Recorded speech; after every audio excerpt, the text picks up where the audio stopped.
Call to order. We'll start with the Pledge of Allegiance. I pledge allegiance to the flag of the United States of America and to the republic for which it stands, one nation, under God, indivisible, with liberty and justice for all. We'll start with roll call. Wade Welper. Here. Darcy Cody here. Nikki Miller is absent. Danielle Martell here. Paige here. Brandon Here. and Eric is absent. We have some agenda adjustments. We have the additional employment with Jeremy Burt and Reese Yoakum, and I'm sure we'll get to that in the consent agenda. Yes, Okay. yes, but we wanted it, that came, background checks, everything came too late, so we wanted to, it was more recent, so we wanted to put it on the addendum. Okay, so we don't need a motion on that now, we're correct? Motion to add. Motion to add, I'll need a motion to add. Motion to add. Second. Motion to add by Danielle, Darcy seconded it, and Brandon was too late. Is there any discussion? All right, all in favor of adding to the agenda, item 4, signify by saying aye. Aye. Opposed, same sign. Those 2 agenda items have been added. Thank you.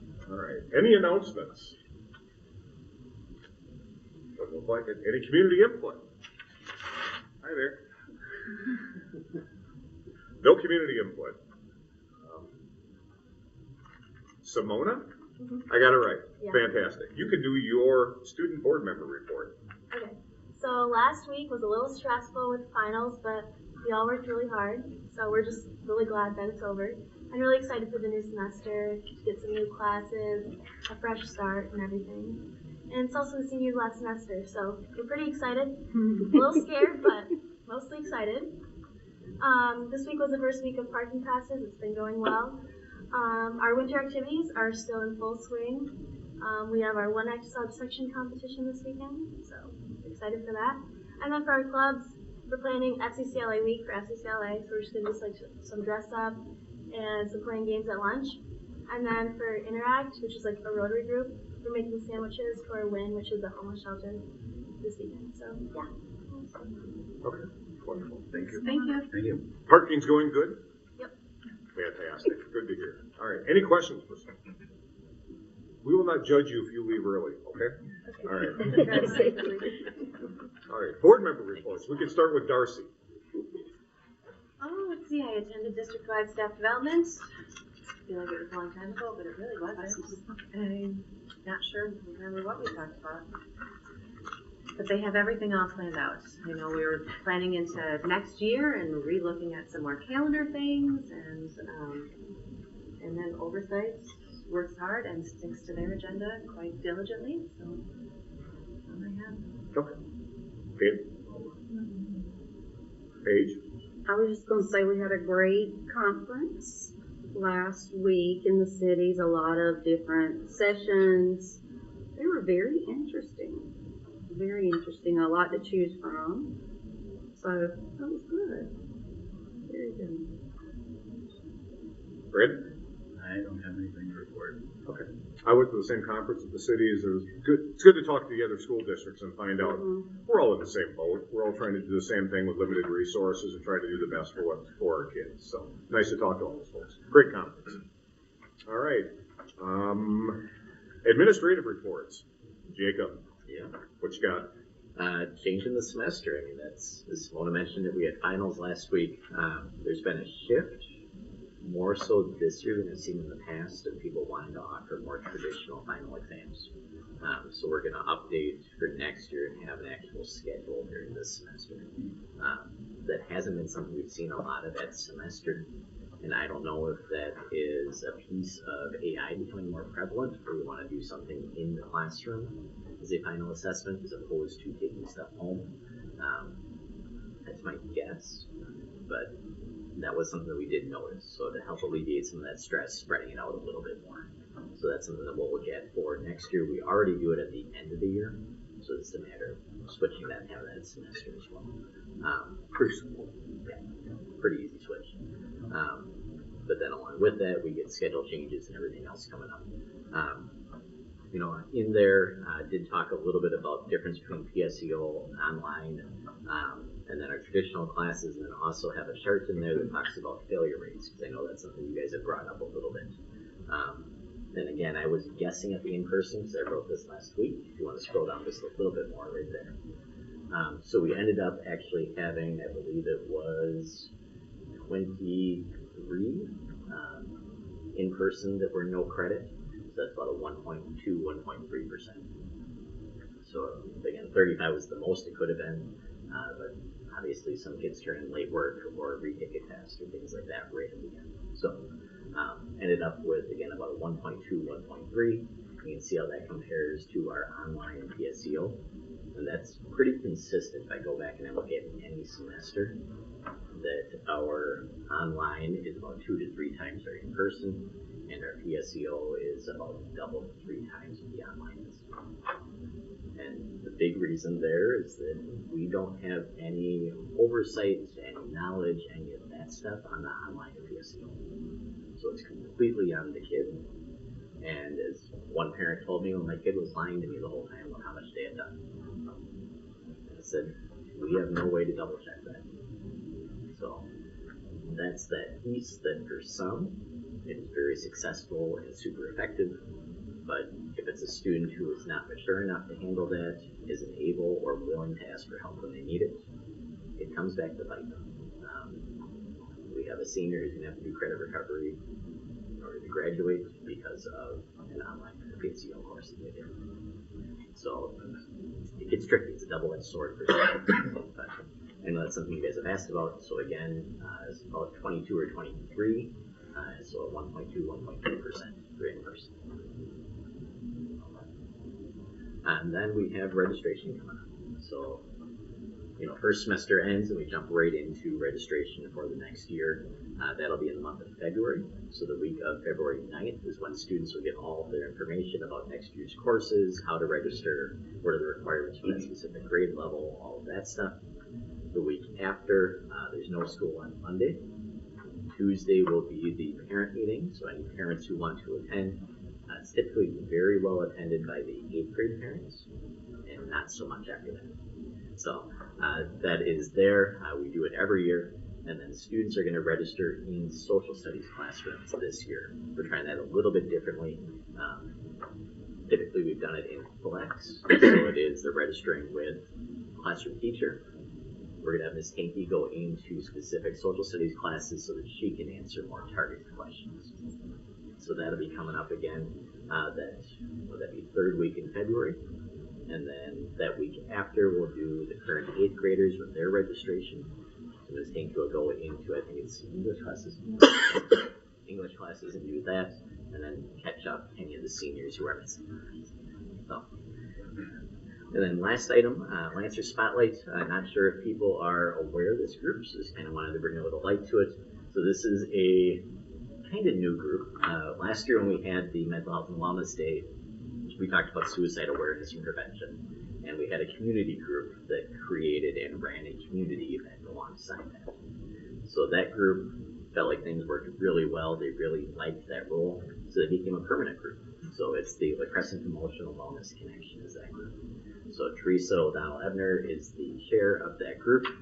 There's people from, myself is on it, Mr. Kopp is on it. We also have lots of representation from community groups, Rotary, Alliance, lots of the churches, some of the businesses, county organizations. So it's a group we meet roughly once a month, sometimes twice a month, and plan things for, Neighbors Day, National Night Out. They actually bring in resources and have them at a table during lunchtime about once a month. And then they're going to run a community event along with this year's Mental Health and Wellness. So it's a new group. It is a great group, but yeah, we're excited for that. So I just wanted to give them a little praise. Wonderful, thanks. Thank you. That mental health thing went really well last year, right? If I remember right. Extremely well. It went Yes, extremely well. exceeded. Would be a good word to use. Yes. Okay. Very nice. Jacob, I'm sorry, what was the very first sentence you said? Sentence I said for It was right, he said maybe it was because of AI. You remember? Oh, as far as the number of in-class finals at the end of the semester. Okay. And that's what, I haven't asked a ton of teachers, why did you suddenly switch? We've been too much into grading and the actual transition. Okay. But I asked one teacher, and that's what they said. Like, Okay. normally I would have given them to take home. I feel like it would have all been done with AI this year, so I decided to go in class. Okay. Yeah. Thank you.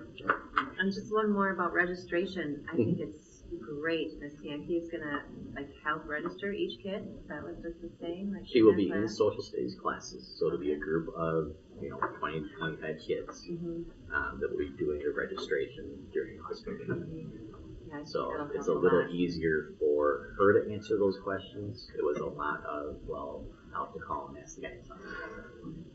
So just having the person who does the majority of that work being there to answer questions. Yep. Brandon, did you have something? Yeah, I got a couple things.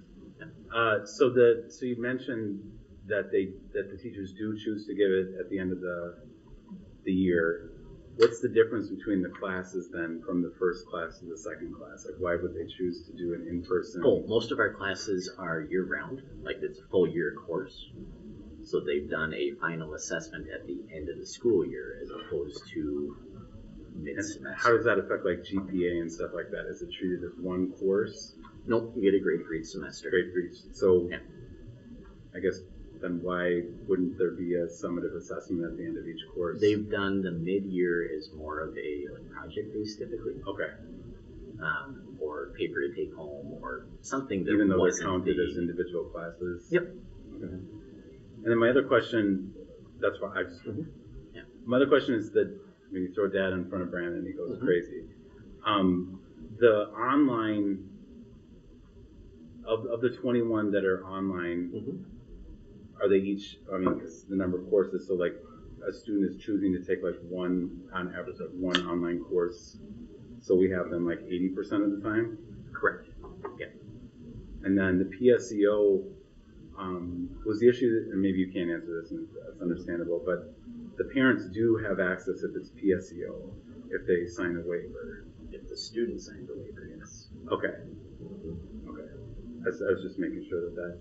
And what are we, like, there's always this delicate balance between PSEO and concurrent and whatever we're trying to use. So like, what's our philosophy? Like, do we educate students to do that, or is it because we don't get money, we just decide not to offer that as a? No, I mean, we're required by law to educate them on PSEO, and it's an option in those Okay. cases. And are the local schools that are they coming to recruit? I know that sounds weird, but No, they typically don't come in because it's only Minnesota that is eligible for PSEO. sure.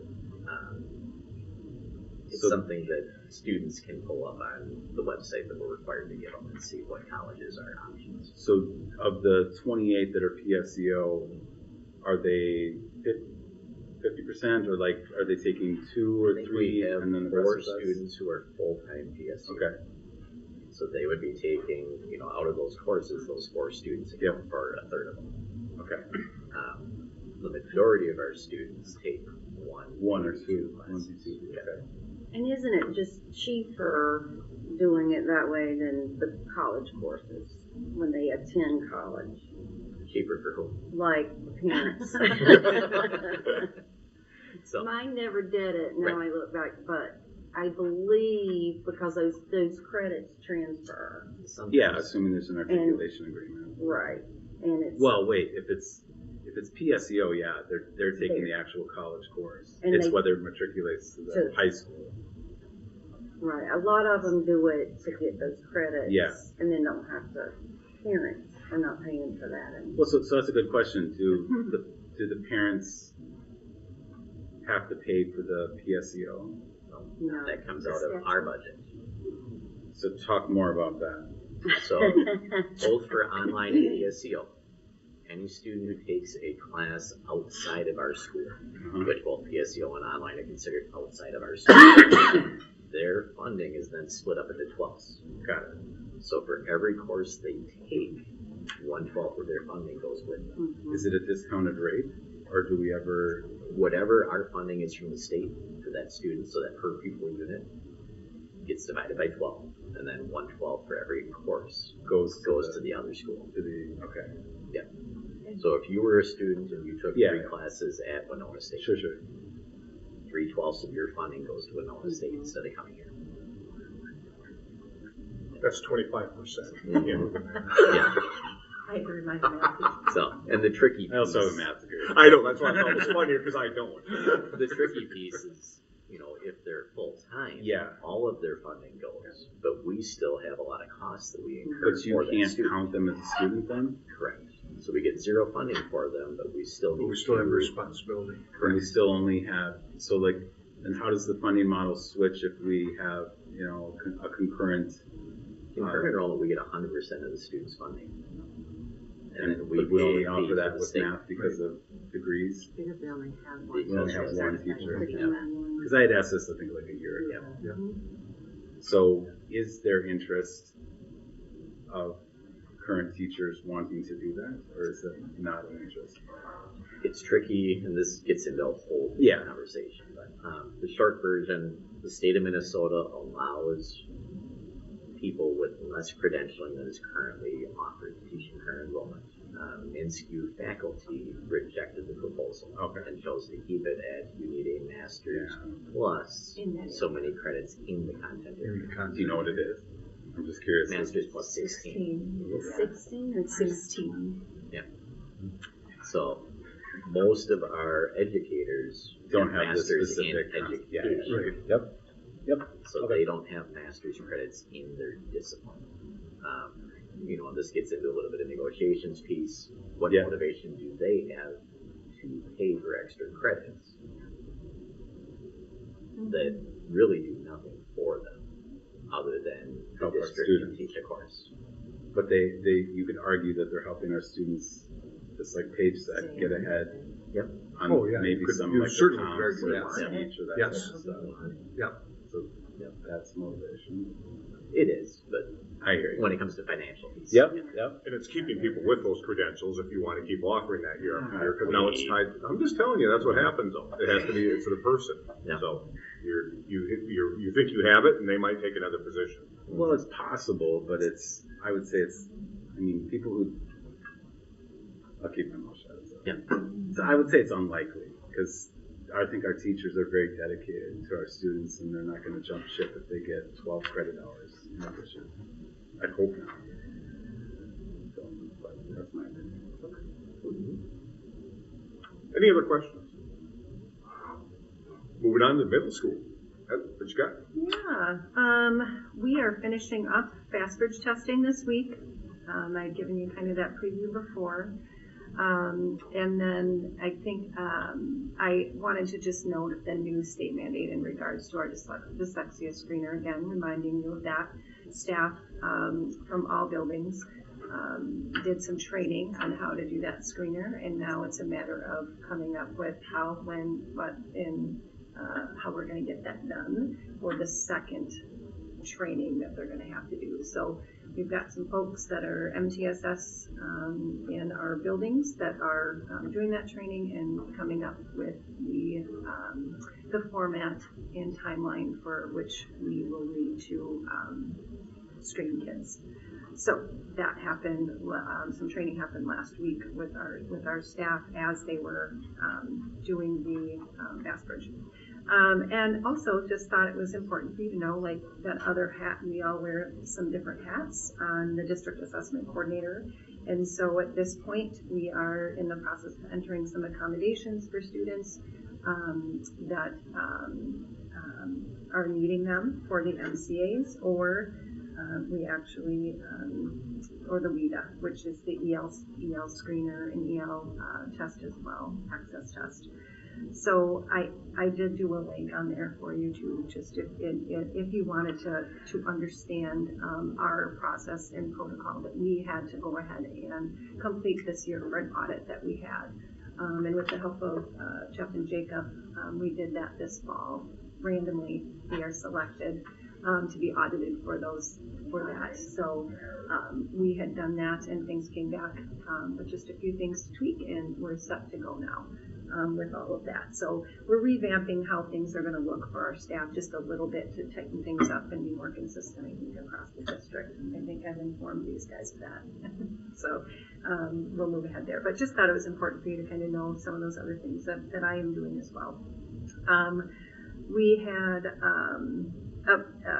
as far as PBIS, I wanted to just share with you that our staff did a regroup, reset at the start of, right after break, after that long 2 weeks, just to remember. And we had a really pretty good week last week, as well as hosted Breakfast of Champions last Thursday morning. 100% of our students that were honored were there, along with their families. So this entire space was filled with parents again last week, and it was just a lovely morning again.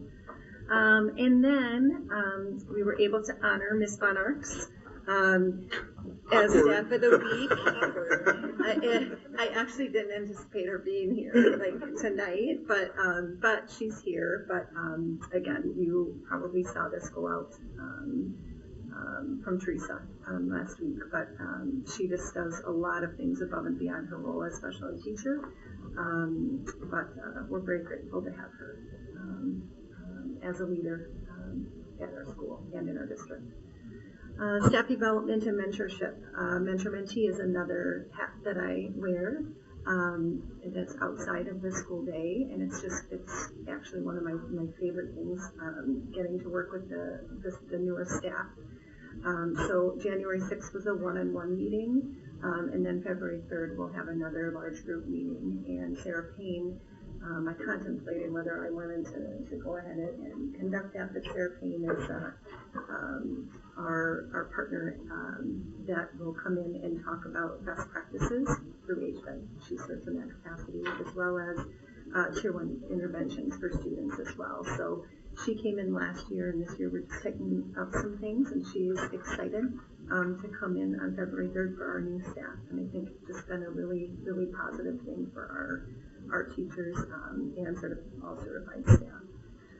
We're concluding our second round of formal observations as well, seeing lots of great things in the classroom.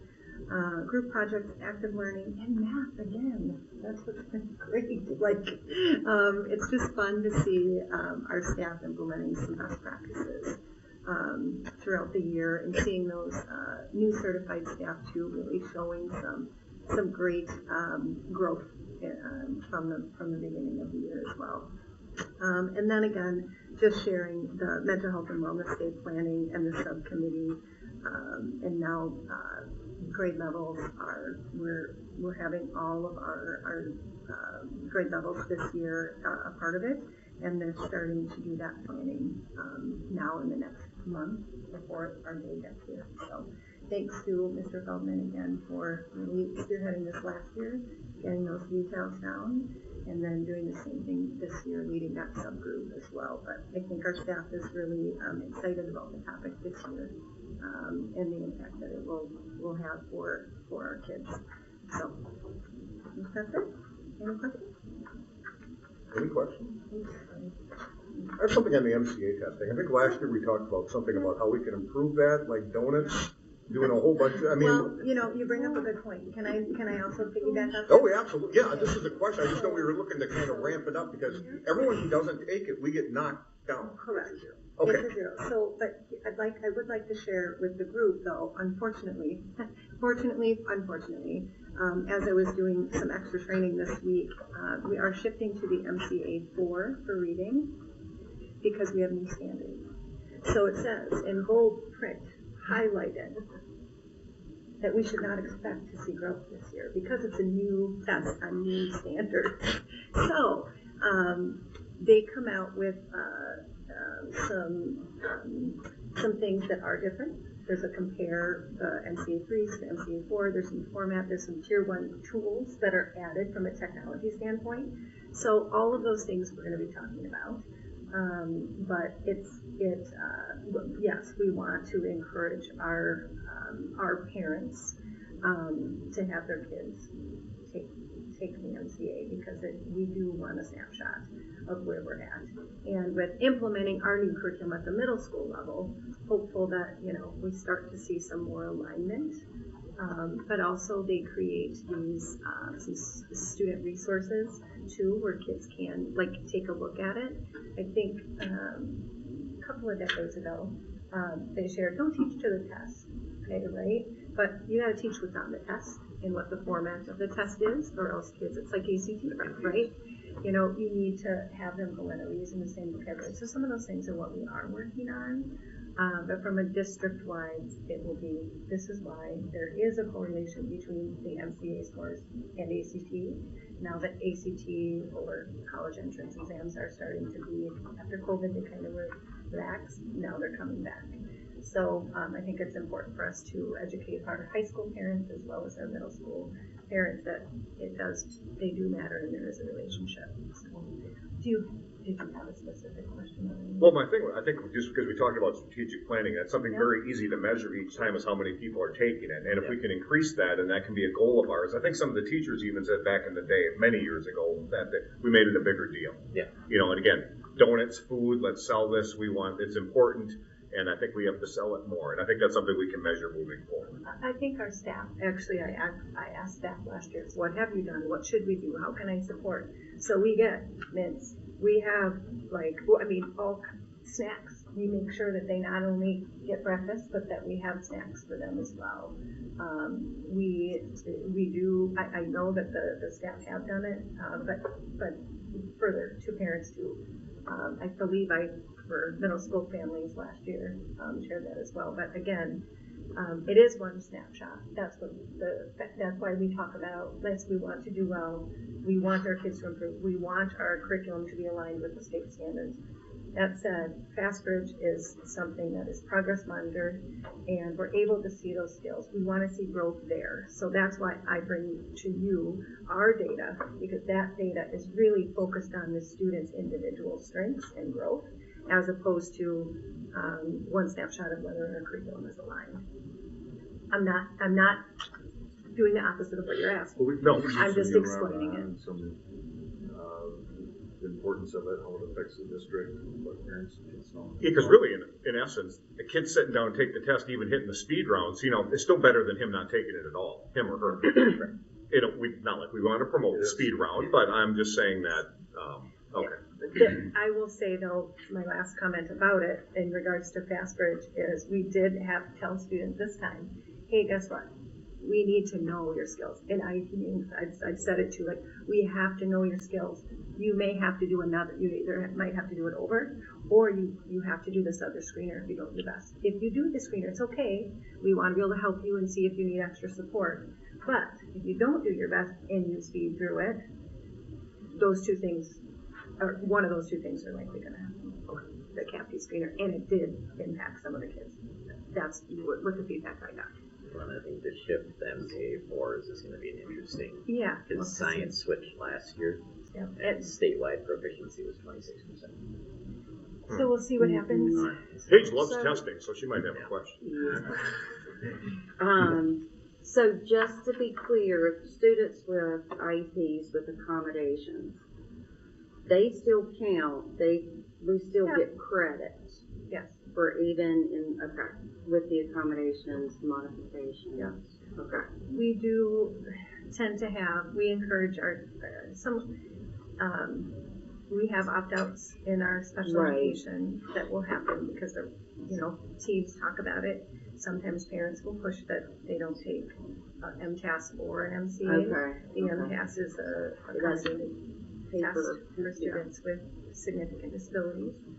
But it's still pretty small in our district for our special ed population. So MTAS also counts? Yes. Okay. Correct. Or MCA, alternate MCA. Yeah. Anything else? Brandon, you itching? Well, I was just thinking what Jacob said before, so do the online and PSEO students take it as well? That's encouraged? They're supposed to, but that's where our opt-outs come. Well, PSEO is tricky. If you're a full-time PSEO student, you're going to go back to your high school to take a state test. When you're Typically getting not. Sure. Right. But how many of those do we have? we have 4 full-time, there's seniors don't test. It's, we have a few juniors who are part-time. Sometimes they're ones that often opt out. Yeah, you'd mentioned that the last time we kind of talked about this. So that's our math test that gets hit hard, because that's our junior test. We had a significantly fewer number opt out last year. We went from, I think it was 23 the year before to I think 4 or 5. I'll admit it, I was usually an opt-out. I had her take the test last year. But Admittance is the first step. Thank you. But that's something that we are working at, trying to be a little more public about why it's important we take the test. We also shifted it to being before the ACT, which I think was a big step, because now you can view this as practice for the ACT. They do align actually very well, the MCA math and the ACT. So we promote that, like when you're talking about things to do. Food is obviously a motivator, but showing purpose is a really good motivator too. So. Yeah. And it's her favorite screening to take another test after the ACT. Like, seriously? Yep. Any other questions? Other than Jacob, thank you very much for the explanation. Yep. Very much appreciated. All right, elementary, Jeff, what you got there? Some things similar, but a little bit more emphasis on community connections, one of which we already heard a little bit about. And of course, the Fastbridge with a link there if you're interested in learning more. We're in the same assessment period, and we've got a data meeting scheduled for next week. The kindergarten roundup always happens around this time of year, and we appreciate our PTO helping us kind of promote that event, because the more we can get people registered, it helps us make projections and fill the school with students. So that'll be happening later next month. On the same night as the Screenagers community event, families can do both. I have an incoming kindergartner, and I'm also helping with the Screenagers event, so I'm helping navigate that. My family and one other family have to get creative about how to manage that night, but we're kind of cross-promoting both. And the next thing is a little wrinkle. Parent-teacher conferences are going to be happening in February instead of March this year, which is earlier than the usual for spring conferences, but it's closer to the semester, and report cards will be going home at these teacher conferences, because I think it's universally agreed upon that the exchange of information at teacher conferences is much more rich and helpful to families and students than just getting a report card sent home with no discussion or kind of future steps. So that's something new for us, and staff are appreciative of that new calendar schedule. The PTO is helping promote our book fair, again a little bit differently. That it won't be during teacher conferences, but we're optimistic that that'll help them staff that event, and it's a week after Read Across America Week. And there's a little blurb about bringing books to life, which is on March 3rd. So some communication things for you in case you missed it, or just so you know kind of the different things that are going out, is a monthly newsletter from our teachers, what's going on in the classroom, which will look very similar to the Education Minnesota report. My biweekly newsletter is updated for your perusal, and we also have information in the counselor's update about universal screening, if you want to know more about how that all works. How do we get the information for kindergarten open house to new families? We have an idea of who the prospective students are, so we target that communication to them. Of course, social media, and oftentimes personal phone calls from me or from my assistant. What's that? You have a list. Beth is. And, spoiler alert, community education. Half-page ad in the community ad catalog that just went out to all households. Thank you. Thank you. Yeah. Was Beth the assistant, or is that just got out? Yeah, I mean, we can. Yeah, because absolutely, that goes to all box holders, which is absolutely the way to make sure that it's on people's radar. Perfect. Yeah. Any other questions for Jeff? What's your projection? I would love to have. That's so many questions in my brain. Yeah. would love to tell you that we're going to have more kids than we have in the past. I wish I had some data to support that hope. We're going to do everything we can to make an inviting event and make a compelling argument that we are the best around to welcome families. So my daughter's coming to kindergarten. I'm doing everything I can. And we're spreading the word. Word of mouth, and I think our reputation of being a positive place to bring your students is going to go a long way. So like looking at the enrollment numbers, Discovery Preschool down there, is that like 3rd and 4-year-old preschool? That's 3K and 4K. Okay, so combined. So we can't really judge off of that number. They're at capacity. Mhm. So that's a reason for optimism, and just So There's the occasional red shirt that we'll get that wants to stay in, that may be a kid that has a summer birthday and they don't want to send them to kindergarten yet. So we see that. what percentage that were in 4K? Like, just it doesn't need to be exact, obviously. But like if you had to guess. boy, our capture rate from 4K is higher than our general rate, meaning of all eligible residents that might choose to school, and I think there's 13 different options. Typically, the only kiddos that we don't get that stay with us are Wisconsin residents. Yep. Like, Sure. for example, we've in the past had some staff that bring their children here, but they Okay. live in Wisconsin, I got it. so they can't attend here.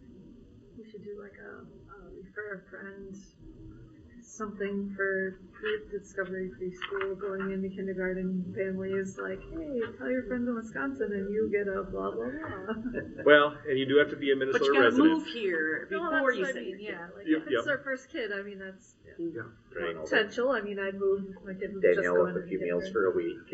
And What's that? you'll cook 'em meals for a week. Oh, yeah. No, but I think you're onto something in terms of like creative, out of the box thinking, and I think that's where we're kind of incentivizing, early enrollment and trying to be as competitive as we can, because it is highly competitive. We're not the only option. We got to be the best. Any other questions? Jeff, thank you very much. Yes, thank you. And let's head over to Beth and Community Ed. So our community ed catalog is out. Oh. Yay! My link is dead up there, but it is out and online, and you should have, if you have kids in school, you should have gotten a lovely email from Jody Halverson, our operations coordinator, sharing that digital link out with everyone. She did another great job coordinating classes and the graphic design and layout of the catalog. Let's see, oh my goodness, I wrote this like a week ago. I gotta remember what I wrote, but we barely survived preschool. We said you guys wanted ahead of time, so. Yeah. We got that way ways ahead of time. Preschool barely survived our first week back from school. We had lots of illnesses and other staff absences, so thanking our teacher who arranges all of our coordination of substitute coverage. And special thanks to our Rockstar Kids Co staff who were on break, and they have been subbing a lot for us. So in some cases, I have a couple staff who have worked 6:30 a.m. to 5:30 p.m. daily to cover everything that was needed. So we appreciate them. We were really excited. We had enough staff to be open our non-school days. We had the 16th and 19th. And on Friday, we were able to walk all 43 kiddos that we had with us that day to the ice arena to go ice skating, which was fantastic. And I put the dates down on the bottom, Teresa, if you wouldn't mind scrolling down. It's that time of year where things get busy, and I like to just point out when we're doing things. Summer Kids Co-registration will be open from February 15th till March 15th. Discovery Preschool Enrollment Window 1, so that's for current families and ISD 300 staff. February 23rd to March 6th. And then our general preschool enrollment will start on March 19th with our curbside enrollment event with Karn. And yeah, that's what's going. And we're in full summer planning mode. So you may have just received the current catalog, but it is such a tight turnaround to our summer catalog. So we got to get it to print and in people's mailboxes by the week of April 15th every year. So feels like it'll be here in no time. Any questions? Oh, but thank you for making that work for the days off to have Kids Co. Because as a past Kids Co mom, that was really helpful. And thank you for setting up a bus trip to go see the play Chicago. My wife and I signed up for that with the bus thing, so that'll be. Yay! It's nice to have that stuff locally. Yeah, So that's we'll- awesome. Yes, so we'll be going to the Orpheum to see that. So just Yes. again, one of the few things that are here. I don't know if you've ever been to the Orpheum, but Wade does not fit in their seats very well, but I will try. Well, enjoy. Give me pillows at the entrance for me. Well, that doesn't wedge me in there though. So anyway, they were built in the 20s. So it's a little tight, but Wade will get by. All right. Anyway, it's wonderful doing things like that. Thanks. Any questions? All right, moving on. I always get this mess because you, Pat. So first thing is parking lot and concrete entrance update. As many as you can see, there's been issues with the pavement heaving. Matthew informed me that there's been a lot of freeze and thaw, which causes the subgrade to heave when it refreezes. Because they were surprised this is Minnesota. So anyway, they want to wait until spring to get a little bit more definitive answer, but they're willing to work with us on getting that fixed if it needs to be. Yeah, when we get that out of there, we're gonna work with Matthew. We want a close look at those large cracks. Okay.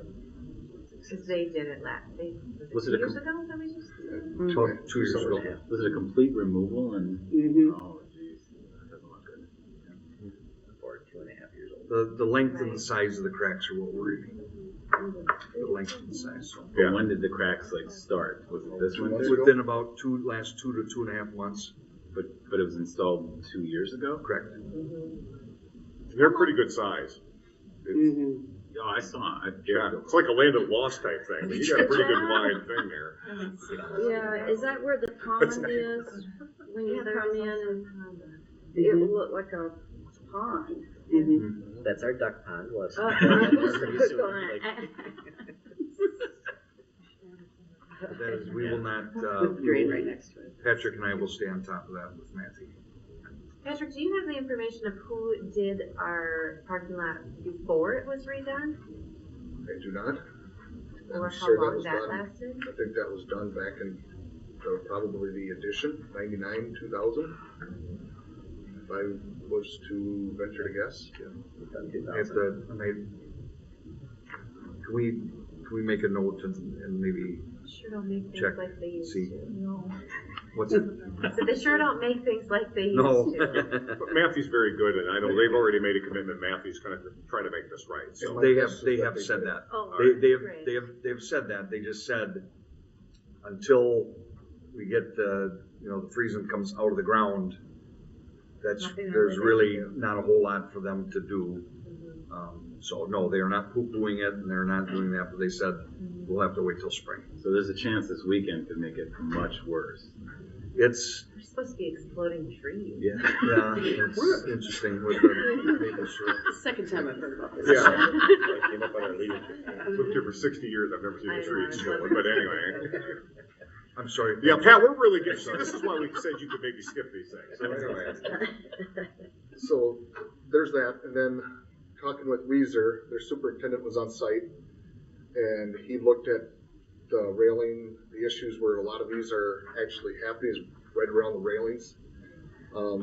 They said there's not any real safety issues. They don't see any that are really coming apart at this moment, but like again, they want to wait till spring before they can address it. And one of the things that they're talking about is putting the base plate on bottom of the railings instead of drilling down through the concrete and then putting more cement mix in it. But I did bring up that there's other random chunks missing out of those stairs that aren't part of the railings, but they're still looking into that. That's the feedback I got on Monday.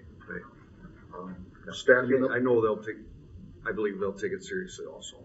But yeah, most of the big chunks have come around the metal. But we do have a couple other areas that we had chunks come out that were not around, so, yeah. And how old was that? 4 years? That'd have been 2020. 5 years. What's the lifespan on something like that? Sorry, happened in Longer than that. More than Yeah. 5 years. I mean, I figured, but That's why I asked about the parking lot. I mean, that one was there, and it was there. And then the auditorium entrance, I think that was 2,000 or 2,000. I'd say honestly, 15 to 20 is a very fair assessment, yeah. You shouldn't expect to have to replace it for 20 years. I mean, anytime you're getting parking lot or. Yeah. Okay. Yep. Yeah, I think that's what we budget for the long term. What we need for those. I'm sorry, Patrick. Staff, you need more? No, staffing, yeah, we need more. Okay. We're down to 5.5. We just hired somebody yesterday, what you see on the agenda. He's gonna start February 9th, second shift here at the high school. We still are in need of a first shift custodian at the secondary building. And then we are looking for a part-time evening shift at the elementary too, so. Did I hear rumors Frank is retiring? I hear rumors quite a bit, so. I get the countdown every time I talk to Frank. Yeah, I think Frank is pretty much making it clear he's, Oh, okay, not a rumor. But it's not official. Frank the legend. I know. Not official, It is but it's unfortunate. official. Middle school faucet replacement, Mr. Lurke's, and I will get to the other one, which brings me to the bottom one, but I'll get to that in a second. We just ordered replacement brush heads for our Bobcat and our John Deere tractor for the snow removal. Those are approximately 6 years old that we currently have, and it's making it very difficult to remove snow on the sidewalks because they're constantly shaking. They're flattening out. We probably should be budgeting for like every 3 years to replace those brushes. Last Friday, Lacrosse Glass was in and did some adjustments to the fire doors in the hallway. I think there's 1 or 2 more that they couldn't get to in the 2-hour span that they were here. They're scheduled to come back at some point. Facility management software. We just purchased that, I think, a month ago, and me and Teresa got trained on how to be the administrators of that. But what brings me to the replacement faucet, the custodial maintenance staff haven't had a real tech request system for like 4 years, ever since we lost Spiceworks, and that wasn't a really good process, in my opinion. And I get emails about tech requests, and so do our custodians, on what needs to get replaced or if there's a plugged toilet or whatnot. But this is going to make it a lot easier, because what brings me back to the point is I was going through emails last week on Friday, and I realized that the art room in the middle school has a leaky faucet. And I missed that because I have like 1,500 and some emails that are saved in my email system, so in Google, Gmail. So that's on the agenda to get replaced at the next break, unless she's okay with us going in there during a class period or if there's a time where she doesn't have students in there. But the facility management software also will help us keep inventory of all of our filters, rooftop units. It also is great for IT eventually, like Chromebooks, and It's a big upgrade. So you two have access to it. You both can see it, and you're gonna make sure it gets assigned out to somebody once you see the ticket. So it's a ticket system. it's a ticket system. Okay. That's a piece of it. Okay. That's a piece Small of it. piece. I think, and it's an important piece, that's a piece, but being able to register all of our stuff throughout the district and then be able to put things on a schedule as to when they should be replaced, so it doesn't have to be in people's brains or people's memories or, some sort of a reminder, but having everything right there in the system, it becomes then people-proof. So even if you have turnover, even if you have any type of changes within your district, it'll be within the Facilities Pro, and anybody can go in and say, when should this filter be changed? When should these brush heads be changed? That can all go within the Facilities Pro. So. It'll trigger out like a notification to you. With email. That's awesome. Good. And it will also trigger emails to whoever it goes to in the system too. So, and it also sends an email to the person that sent the request in, so they can follow through with it as well. So sometimes people's pastime is complaining about maintenance. So he can run a report out of here, and he can say, these are all the tasks that were assigned. This is how much they were completed in. Okay, that'd be nice to have. It also track labor hours and everything else. Track, and do all that all right. stuff. So that's it. Okay. Thank you. Any questions? Do you have an update on the bathroom project? No update yet. Still at the state. No, I think the update that we had at the December board meeting, I think is the most recent. They send it to the state for the approval after we met with the facilities committee about go over to the final plans. Correct. Yeah. Correct. So earlier in December, basically we had the big meeting where we basically okayed it, and now they're taking it to the next process to get all the permits and go from there. But we haven't had any new meetings or new updates within the last month. When do you expect one? Oh, I would say probably March, but did I give the right date? They said about 8 weeks. So December, January, probably about February. February. Middle end of February. So March. Yeah. It's exciting though. It'll be nice. It'll be really nice when it's done. So this new system sends out like reminders and protocols for like days or evenings when we know we're gonna have people in the building, or like we're gonna have a football game to get those bathrooms cleaned before those types of games, or to get these bathrooms cleaned before we're hosting home games, or we're having home games. Let's make sure it's shoveled, like that kind of stuff. When there's people in the building in the evenings, to get that stuff taken care of. Not yet. It's got that scheduler built into it. Okay. We're not currently using the schedule because it doesn't work with the MSHSL right now currently. We're also using the Arbiter, I think, currently. It didn't work, so the scheduling piece right now doesn't work with what Community Ed uses and what Coach Donovan Activities. uses. So It's tied into MSH's. that'll be You a little guys farther tell them behind. when you guys have events. You guys tell. It's, yeah. It's on They the know, calendar. they have. Okay. It's on the calendar. So It's like They the have elementary access school to has it. a whole bunch of things coming up next week, and we want the building looking amazing when we have all these new people coming in. Any other questions for Pat? Okay. Terry? All right, we're kind of in the middle, getting ready for the stretch run in the winter season.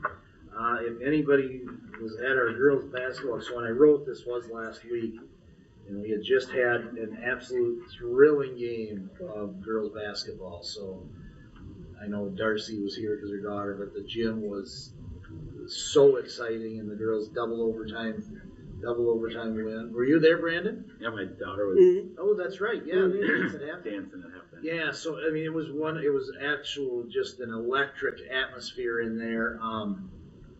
Super fun. They were 7-9 at that point. They had lost a couple since then, which they're kind of due for a letdown after a gigantic win like that. So we're expecting them to get right back on. They are more than doubled their wins from last year, and have some. I think the camaraderie of the team is really come together. They got some good senior leadership there, and then they really have kind of the girls bonding together and cheering for each other. Even last night in a game where we were down by a significant amount at the end, we had some young girls in, and the older girls were cheering like crazy for every point the young girls scored, and it was really cool to see. The basketball team had played a really good game against St. Charles last night. We lost last night, or that was last week. Last night we lost to Del Rio to 86-82 in a good game. They've had a really tough schedule. They don't have a lot of wins, but they seem to keep fighting out there, and you'd never know what their record was if you went and watched them. So that's a testament of what the kids are doing there. Wrestling at this time had won 3 dual meets. We've actually now won 6 dual meets, and one of them, I had talked to Brandon LaRue, and he goes, "Well, one of them they had forfeited enough to make it to where he said it was mathematically impossible to lose." And I said, 2 years ago, it was mathematically impossible for us to win because of the numbers. So those are part of the wins in building the program, and we have another home meet next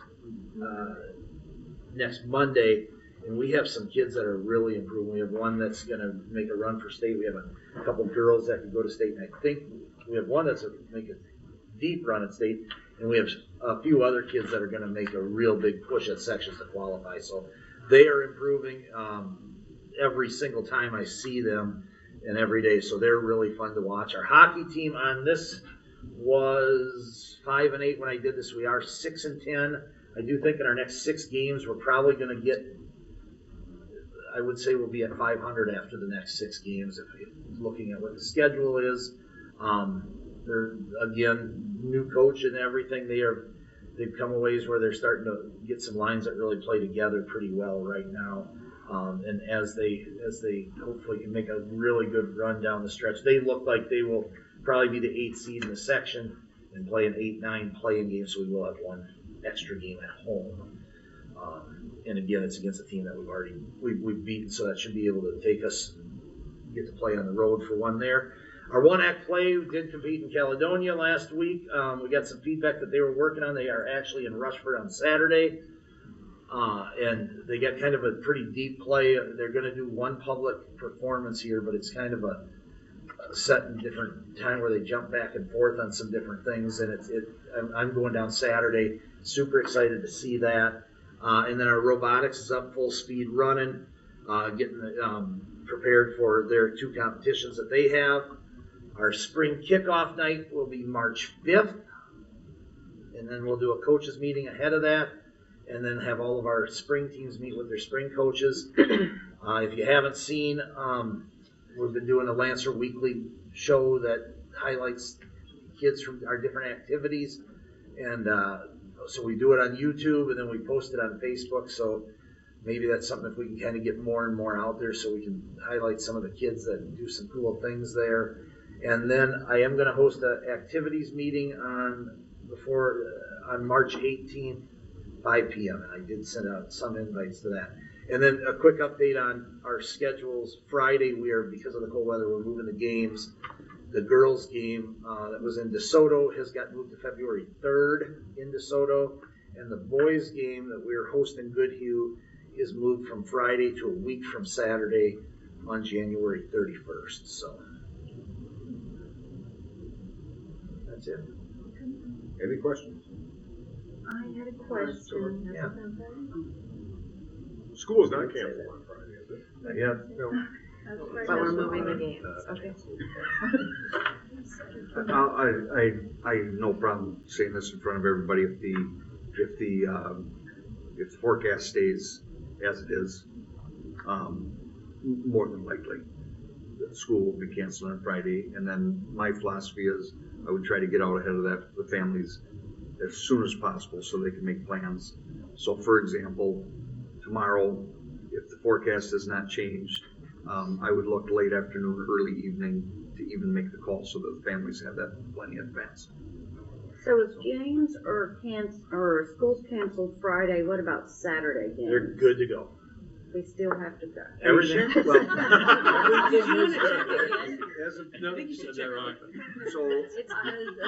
so as of I'm with you. yeah. So as of right now, looking at again the forecast, I've spent a lot of time. Been on some Google Meets, and I've been on all the stuff from the National Weather Service, which is generally probably the most accurate as far as weather in this area. And it does look like by Saturday morning that the temperature is starting to rise, and then you actually are going to get back above 0 on Saturday. So it's not the devastating, dangerous cold that is projected from about say midnight Thursday night to. It's the wind. The wind's dying. Yeah. Hockey rink will not be much fun. I don't remember ever canceling. I remember putting on your members only jacket and running to school when it's 20 below out. Selective memory. Yeah, selective Both memory. ways up to Yes. Plus I had one heater. Did you have a question? I did. For Terry, I just had some hockey parents asking about the situation with female hockey player being in the locker room. And did we get it resolved? So, understandably, she needs to be in there between periods. But when it's coming down to changing uniform. She has her own, or whoever, female, has her own space to change. And the question was, is she utilizing that space?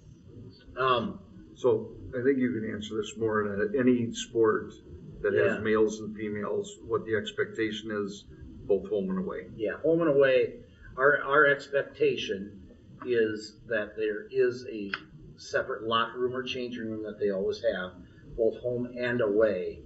And they're going to have all the changing done before that player comes into the other locker room prior to the game, because you're usually going to meet as a team.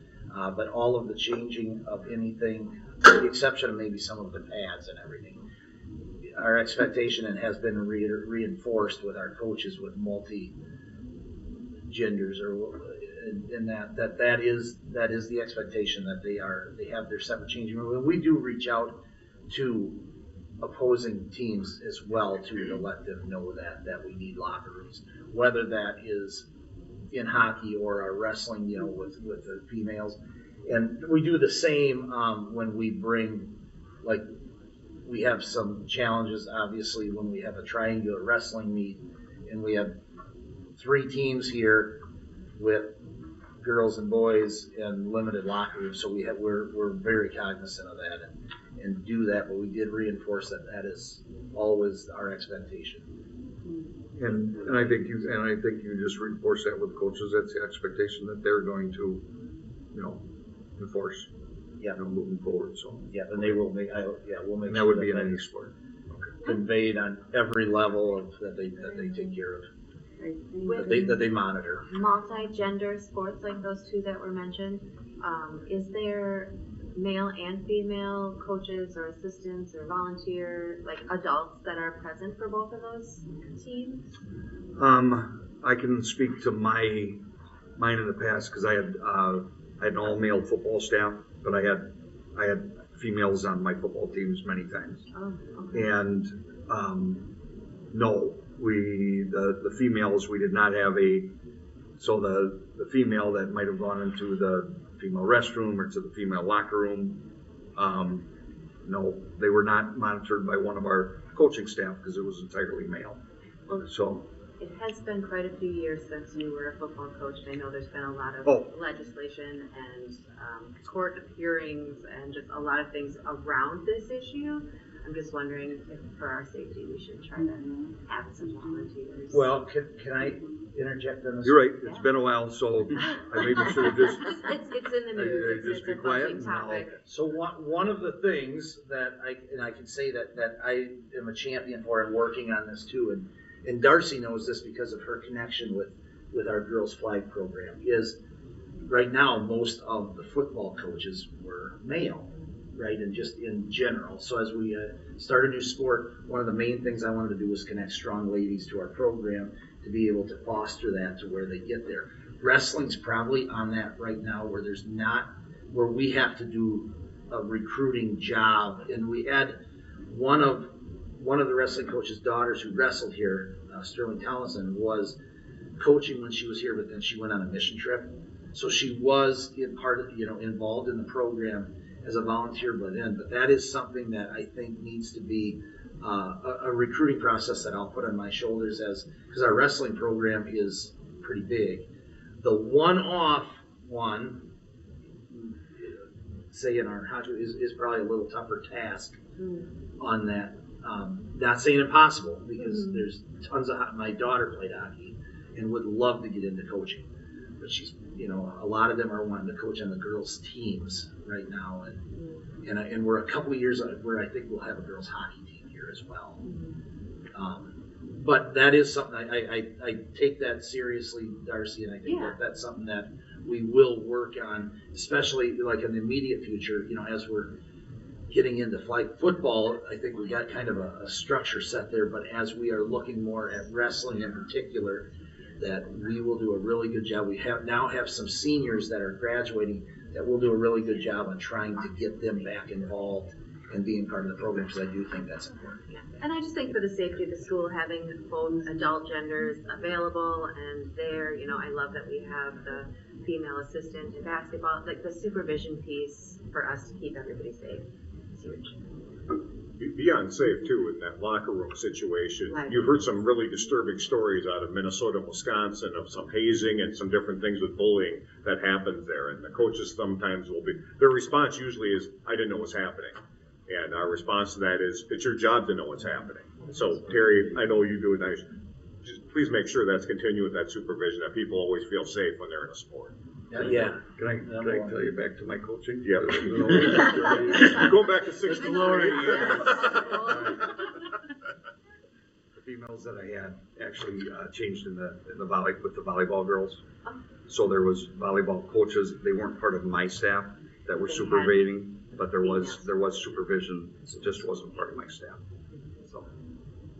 Right. So that's on the record now. So Yeah. yeah, I didn't hear that. Well, okay. So, And, wait, sometimes and I I'm forget sorry, how old I was. last question from it, you made me think about this. Do coaches, and it was a little bit about what Darcy was saying, is it mandatory that they have to be in there? Terry? Well, that is, again, our expectation. Yeah, they're like, even with the 2 female coaches. Now, the 2 female coaches in basketball, we want them in there. Are they in there the whole time? But they are not necessarily the whole time, but they are in and out, that there is a presence in there. That is the expectation of that. And in the same in the boys, the expectation in junior high football is that there's a coach in there while they're changing. Why they're in there. So there's probably as much in the junior high boys for horseplay than anything else. I mean, Or horseplay, anything else. vaping, I mean, all sorts of things can be happening in a lot Yeah, of and we don't hazing, want like, hey, any bullying, anything like that, we don't want to have any part of. So we do, that is an expectation of all our coaches, is to be present and have a presence in the locker room. Do they have to stand there while they're changing? No, but they have to be able to have a presence and know that they know that those coaches are right there, whether it's in the office or right outside at that time. Thank you, Terry. Any other questions? I think I skipped you last time, Wally. Wally. So the solar update, we don't have the official word from the state yet, but we're getting inquiries and stuff, like they're asking about tax ID numbers and things like that. It's making me think that we're going to get approved for that. So I would contact all of you as soon as I hear that, and then at the next board meeting, then I would have a presentation ready so that you have all the facts, and then the board can, you know, take things from there and decide where they're going to go. I do have some very good news that you're the first people hearing tonight. I think I'm the only one that knows at this point. I partnered with a local expert and went for a grant similar to what the city went for, a grant with efficiency and sustainability for some supplies, mostly in the area of like light bulbs and things of that nature, and just found out that we got an $18,000 grant for that. So that is, that's exciting. You know, anything, a little bit helps, and we'll be able to use that. My guess is we'll use it mostly for lighting, but we'll see what all areas the grant allows us to use that for. The ELA math curriculum update, you know, I thought about this, and the word curriculum, my big update today is more along the line of instructional materials. So you think about, when I think about these areas, I think about standards first. Like, what are the standards that needs to be covered in each area in both ELA and math? Then you look at curriculum. What is each district doing as far as the pacing and what they're putting in each of their courses? You know, what is their, you know, curriculum within the district? And then lastly, I think of, okay, what are the tools we're giving the teachers then as far as the instructional materials? And my update's more along the lines of instructional materials. So talking to the leadership team, the places that we looked that we felt that could use some improvement in these 2 major areas was ELA at the elementary, as far as their tier 1 instructional materials, and then middle school as far as the mathematics materials there. So I've been sitting down with the leaders and with Julie and mapping out a plan as far as money goes. You know, how can we find these? If we find good quality tier 1 instruction and the materials, how are we going to pay for them? And I think we do have a plan in place. So elementary's been working year-long on sifting through different state-approved programs or state-approved instructional materials for ELA. They're down to 3. They eventually are going to have to narrow that down to 1 that they're going to then recommend to me. And at that point, we're going to make sure it's MDE approved, make sure it's something that we can afford in our budget, and then be able to pay for it in the next couple of years. So that's ELA. The math portion of it is going to be about 1 year behind, at least a half a year behind, where we're going to get a group together. We're going to study what is out there as far as instructional materials for middle school math and do the same thing. Is it state approved? Is it, what's the background? What's the rating? How do we feel like this is going to fit with our kids and narrow down so that we can really implement some better instructional materials, especially at that middle school level. Then we talked about DWSD and oversight. I know one of the things that I'm going to bring to those committees is to look at some things with vertical alignment within all the way from K through 12 within English and mathematics, and then how much training do they need? Where are we going to get the 4th grade group to meet with the 5th grade group as far as that big transition period, from elementary to middle school. So those are 2 things we're working pretty hard on in 2 really big areas. Yeah. With that vertical alignment and the more the middle school piece than the elementary school piece, but do our high school teachers get some feedback, and some input on there, and in the math part of it, absolutely. I don't think we've gone to high school teachers for I should be quiet. I don't think they've been involved in the ELA planning of the materials. I think that's mostly been within the elementary school. Is that correct? Correct.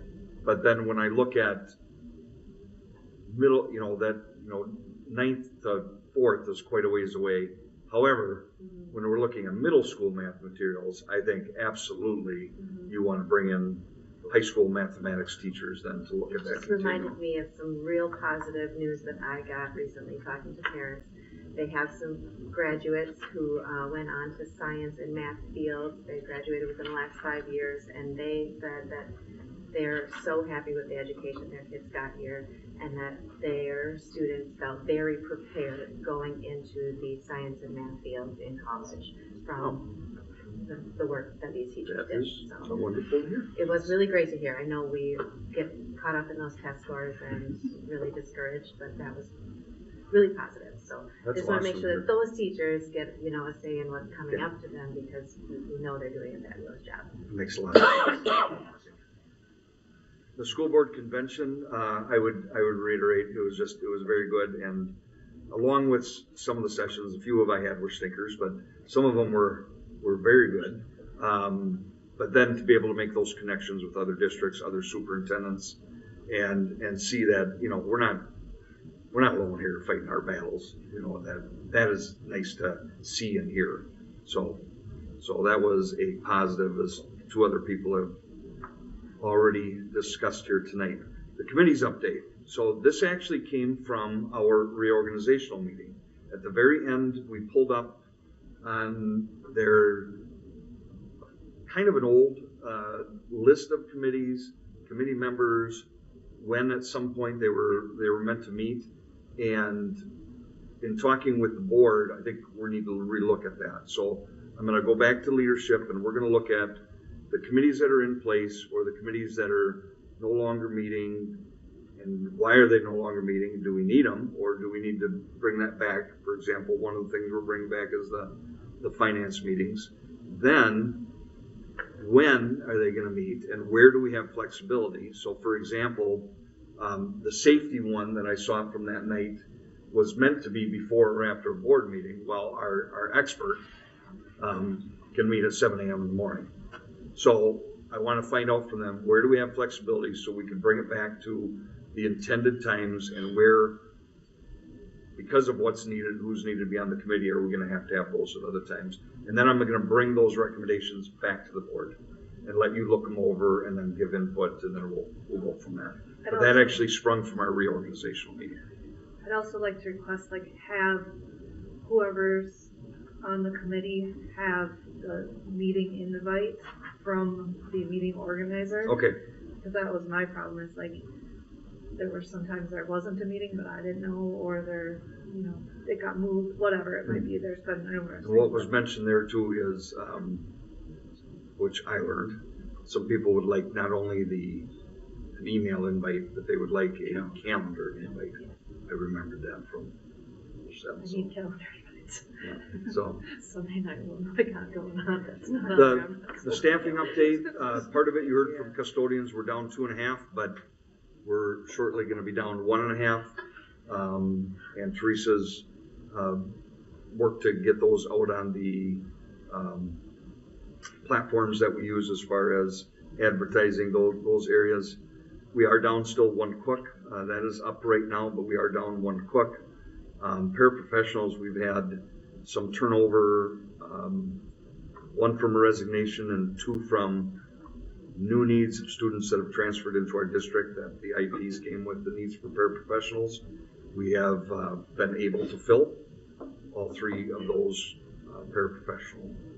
So, and then if we talk staffing, as long as we're talking staffing, I'm sorry if I'm repeating myself, but every time that we have a resignation or that with a teacher that we have a retirement, I am really going to look at that position and see, is this something that through attrition, where we can still serve our students but be fiscally responsible, that we can do through attrition.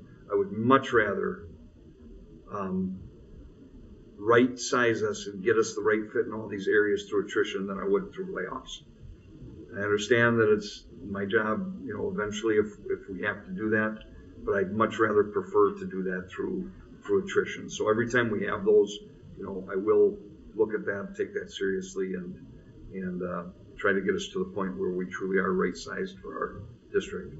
And then I'm very excited about the last one I've got on here, which is Step into Learning. We are a goal now. So for September 1st and 2nd, at the elementary school, we will be noon to 8 p.m. On September 1st, we will be 7:30 a.m. to 3:30 p.m. on September 2nd. And we're going to implement what pretty much everybody around us already does, with, I believe, a way better transition into the beginning of an elementary school year. So now I have tasked Mr. Kopp with now communication. So the first people that are probably going to hear about this in the public, other than maybe if anybody's listening to our meeting tonight, or the people in this room, are actually going to be the incoming kindergartners. We're going to make sure that those families know what we're going to be doing. But it's going to be a what, when, and why. Okay, why have we changed this model? What are we actually doing during those 2 days? And what will you be doing as a parent, bringing your child in? And then the why behind it. So, but it is a goal for September 1 and September 2 of 2026 this fall, and I think it's going to be a nice change for our elementary families. So, and until we get to the action item within action item 13A, that is all I have for now. Any questions for Wally? Tell us something you learned that you didn't know when you went to the. Sorry, that's like a. So I don't know if it wasn't I learned, but it was. I'm just mad because I couldn't go. I'm sorry. Probably the most eye-opening one I did. I actually played a game, okay, and I had that. You want to improve. The game was, for example, you want to improve ELA scores at kindergarten through 4, okay. And then they had all the different things that you could do, and they put points behind it. And so I had a certain amount of points, and then I said, and the points were really money. You know, really, that's what it was. And so I went through and I checked off what I thought would give us the best bang for our buck with the amount of points that I had. And then the second half of the presentation, they brought up the studies and the literature and the data as to what really moves, what doesn't move the needle and what does move the needle. Some of them I was not surprised at, but a few of the things I were, like I thought, well, geez, I thought that might be something that would move the needle, but the data would say that it wouldn't. And that's in the form of different, where do you put your bang for your buck as far as the interventions?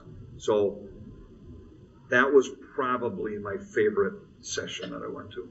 Thank you. So, yep. Any other questions? Or quizzes for Walden? All right. Val, you've been sitting so nicely. Yes. Would you like to do your update?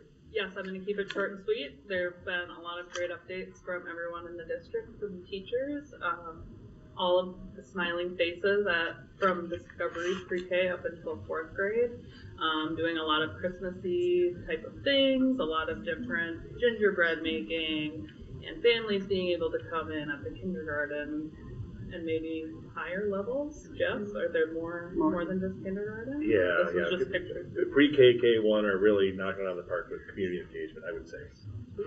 Absolutely.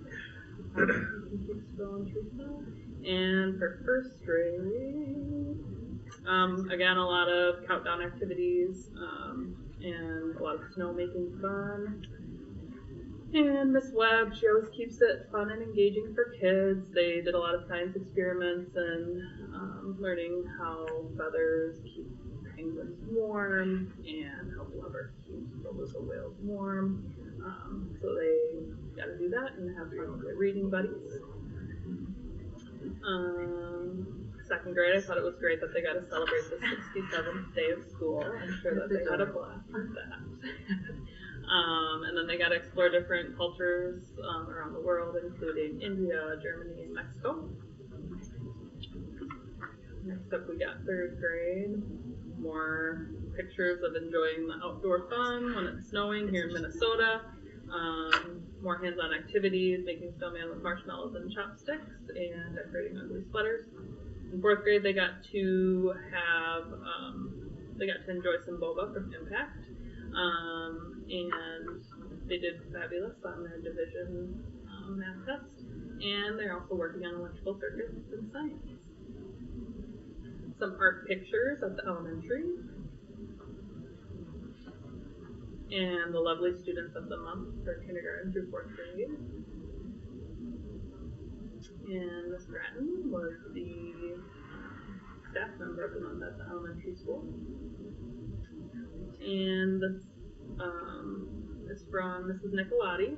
She, right before Christmas break, they had kind of a community building day. Kids got to just chat and have fun and engage in games and be teenagers. This is Miss Olson's classroom. We got to do some winter activities as well. And just from the office, some principal newsletter and counseling newsletter for anyone that would like to peruse. And lastly, this is our new social worker, which is on our consent agenda. This is Lydia. I got to meet her today. She's lovely, and we are lucky to have her. And that is all that I have for Education Minnesota. Anyone have any questions? Brandon, any questions? Thank you, Ben. Well, it's kind of a comment that Jeff made after the beginning of which. So you had said that who was the most active for parents? Oh, just highlighting, I think, the community engagement for the pre-K, bringing families in, the gingerbread, also kindergarten, and then there was not only a fall feast, but also another one in the for winter for 1st grade, where you brought families in before the holiday. So I know it's not really related to, but like, how do we make? What are some things that we could do to make more parents' involvements in the upper grade? Because I've had some questions from some families that are kind of like, I don't know how I can help if I wanted to help, and I think lunch or something like that. First step would be getting it on the approved volunteer list, and then reaching out to the teacher. I think a little bit more. What I noticed is there's more like targeted, like coming in to do a presentation from the Fish and Wildlife Service, or to add to the curriculum, or read with kids. We've got our foster grandmas do that.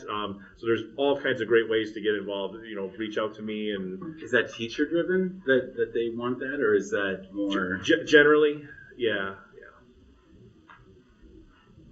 I've just had some parents who feel like they don't know how to be involved in their kids' classroom, especially at the elementary level. Sure. And so they're looking for ways that they could participate. Like, it's going to seem like a random question, but like, can they come eat lunch with their kids, or what's that policy? Yeah, it's in the handbook how we handle that. Generally, we don't want like unexpected drop-ins. We want to make sure that folks that they have a plan. So reach out to me to schedule that. It's a little bit challenging. Sometimes we want to be careful. A parent might want to bring Subway for their kid, and then what about the other kids that? Well, what about my parent? My parent's not available to work, and so it's a balance between that. So we try to make as welcoming of a way to do that, but also not exacerbate equity gaps as well. Is the approved list different now than it was in the past? Yeah, there's a slightly different approach to that. Like, for example, when we have Veterans Day, when we invite our community veterans in, that's like a public performance of sorts. We have a way to kind of account for those visitors without requesting it like a background check. But if you're going to be like with students, like on a field trip, we would request that you be background checked just in the event that you're with students, kind of along that same supervision line and liability line. Yep. Thanks. Yeah. Any other questions? Okay. Moving on to review informational items. Julie is not here tonight, so the budget update and balance sheet are posted for your review. If anyone wants to pull them up, we can. I think people like looking at enrollment quick. Do you have an enrollment one?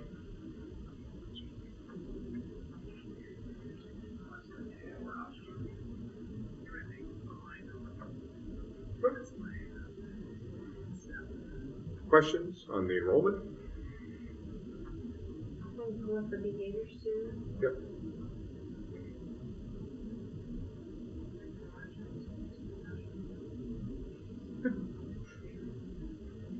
Can you blow that up a bit there? Back down again after break. Well, yeah, but there's two weeks that aren't in there. Less week. Less. I had a question about, and it's. Come on, you could have left it out. I wanted to, Jacob. Fine. Did more of the behaviors occur after break or before break? Because I know you had mentioned how some students don't want to go on break because it's not cool. So like, what you have like qualitative? Like, is it 50-50 or maybe you probably didn't even look at that? I didn't look that deep, but before. Sorry. Before, because we did our board report last week, like Wednesday. And the cutoff is the 12th. So, yeah, Sure. it really wasn't. Okay. So most of them for me were definitely before, which aligns with. Well, I see you put your zeros in. No, I'm just- I do every week. Every month. Just give you crap. All right. Any other questions on the student behavior? All right. Move to approve the consent agenda. Second. Move to approve the consent agenda by Darcy, seconded by Danielle. Is there any discussion on the consent agenda? Do we have any donations?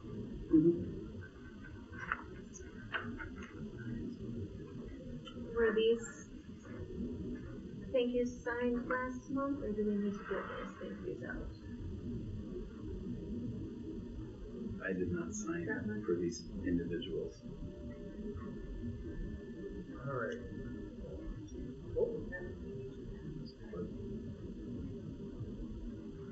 If we're able to sign real quick before we Do go, we so we can have- get those out.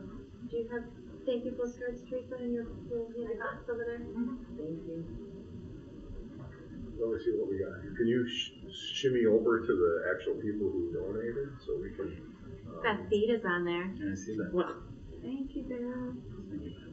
Roberta Haugen, thank you again for $1,200. Shane and Allison Listrup for $250. Caddy's Cafe, wonderful food, $100. Beth Feed, thank you very much, Beth, much appreciated. Amy Swalls, $300. Ring and Run, $500. The Lancer Booster Club, a donation of $1,000, and Beer by Bike Brigade, $25. Lancer Booster Club for $1,000, and then the River City Running Club, $144. So thank you to everyone who has donated, much appreciated. I can personally say my daughter loves the skiing stuff, so that's very, very, very appreciative of that. Oh, wonderful. Do they bus them there too, or do you have to take them? She read. Can you actually ski? I ski. I didn't think so. Anyway, yeah. I thought you were going to say your younger daughter enjoyed the elementary fencing. I was. That's what I was expecting. Well, that is true. That is true, and I did want to kind of point that out because we had some last month that there was some big donations, so I'm very happy. She did say that. It's All right. wonderful. that Still they're hates the doing that. ditch though. She doesn't like. Any other discussion on the consent agenda? Hearing no other discussion, we'll proceed to vote on the consent agenda. All in favor signify by saying aye. Aye. Opposed, same sign. The consent agenda passes. Now then, down to our action item. We have some verbiage here, so bear with me here. I have to read something. I'm going to actually start with a little bit of history on the operating referendum. Absolutely. That's okay? Yep. Okay, I'm going to try to move with this as fast as I can. I know a lot of you know what an operating referendum is, but basically an operating referendum is when you go out to the taxpayers and you ask for more money than is coming in from the state to help basically run a school district. I mean, if I really boiled it down to that, that's really what it is. I am very grateful to the board and to leaders in the district of La Crescent Holcomb that they had the foresight to go through this in 2017, and the taxpayers voted yes. That operating referendum was good for 10 years. Okay, I'm going to have you go to the next slide. So I basically want you to look over to the far right-hand side in the orange. So with our operating referendum that expires on June 30th, 2027, our window for the board, if they so choose, to extend the operating referendum, our window goes from July 1st of 2025, so last summer, to June 15th of next year. That is our window where we can extend the operating referendum. Okay, go to the next slide. The last time that the state matched up with our inflationary was all the way back in 2003. So the dotted line is actual money from the state. The blue line is where we would be if they would have kept up with inflation. So basically, with inflation, we are getting less money all the time from the state compared to what we got many, many years ago. Next. Okay. So our other funding sources have not kept up with the pace of inflation or the cost of providing services. So really, you can slash budgets, and certainly we're looking at being as budget conscious as we can with the money that we're coming in. You can try to generate some capital project levy revenue that you go out for the voters for. You can go out to the voters for an operating referendum, and most districts have done both. Okay, that's just, okay. All right, so now we can, this is pretty soon I'm going to turn this over to Wade, but we can extend our operating referendum from 2027 to 2037 using the same language that was from 2017. Next. Okay. This is just to show you what has happened across the state with operating referendums. So people that came up in 24, 13 of them came up. All 13 of the boards renewed. Across the state, 16 came up in 25, 15 renewed. One of them wanted to revoke and replace with a more aggressive operating referendum. So 16 out of 16 continued or even asked for more money. For ones that ended in FY 26, there were 49, 46 of them renewed the expiring operating referendum. 3 went back out to the public to increase the money. And that brings us to now. So every district that has had a successful operating referendum, 10-year, has either continued or they have gone back to the public and asked for more money. Okay. So one more thing that I'm going to tell you, and this is down the road. I'm not recommending that we do it anytime here soon. But if we decide to renew the operating referendum, that does not preclude us in 1 year, 2 years, 3 years, or 4 years to make our case, go back out to the public, and ask for a more aggressive operating referendum. Okay? And in those cases, what you do then is a revoke and replace, where you go out to the voters and you tell them why you would ask for more money. You let them make the decision. If they say yes, the operating referendum goes up. If they vote no, it goes back to your current operating referendum. So that would be something, I hope many of you stay on the board for a long time, but that is something that we eventually may have to look at and decide. Okay? So I'm going to turn things over now to Mr. Welper. I think what has to happen now is I have to ask if there's any community input. Karen? You're the only community here. It was fun pointing you out. You look scared there. How about you two? Taylor and Diller. Okay. All right. Okay. And then you could ask the board if they have any questions or discussion. Questions, discussions for the. You can use the Morgan Freeman voice for this. Well, Andy Dufresne. I don't know. That's all I got. Any questions from the board? Okay. I do have a question. Yeah. If we were to just vote no, then we would have no more? All that 1.1 million that we get every year would be gone. It would be neat to see a slide of like how exactly it would be. Yeah. Oh, I think it would be. It'd be bad. It would be bad. I think it'd be I just really think bad. it would be beneficial to show. Yeah, let me rephrase what Wally said. Really bad. And then tie How it much to like we really staff need we'd have that. to cut and. Yeah, It would be really informative, I think. since 85% of our budget is staff, and because we are about bare bones in all of our other areas, we would have no choice but to cut approximately $1 million worth of staff. Ooh. I mean, that's not hyperbole. That's not any exaggeration. Yeah, that's the truth. Yep. So, okay. So this, what Mr. Welper is about to read then, is basically a motion called an authorization of renewal. Mr. Welper? Authorization of renewal. The board hereby determines and declares that it is necessary and expedient for the district to renew the expiring referendum in the same per pupil amount as is current in the expiring referendum. The additional revenue from the renewed referendum revenue authorization will be used to finance school operations. The renewed referendum revenue authorization will be applicable for 10 years, beginning with taxes payable 2028, unless otherwise revoked or reduced as provided by law. I'm not going to repeat that. Move to approve? Second. It has moved to approve and accept and seconded. I don't hear any other community input. We've checked that twice now. Is there any other discussion? All in favor of approving the operating referendum and the authorization for renewal signify by saying aye. Aye. Opposed, same sign. The authorization for renewal and the operating referendum passes. So just to let you know now, we will do the paperwork. The authorization and the votes will then go on record. We have paperwork that every district has to do with this.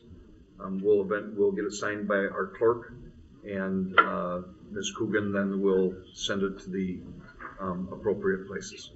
Okay, and I want to tell you a huge thank you from all of us in the school district.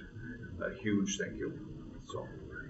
I move to adjourn, but please stay and sign those things. Second.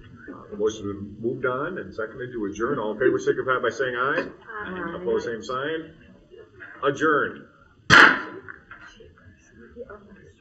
Terry, I also wanted to just say thank you for getting those games rescheduled for Friday so early and giving us enough time to prepare. That's nice.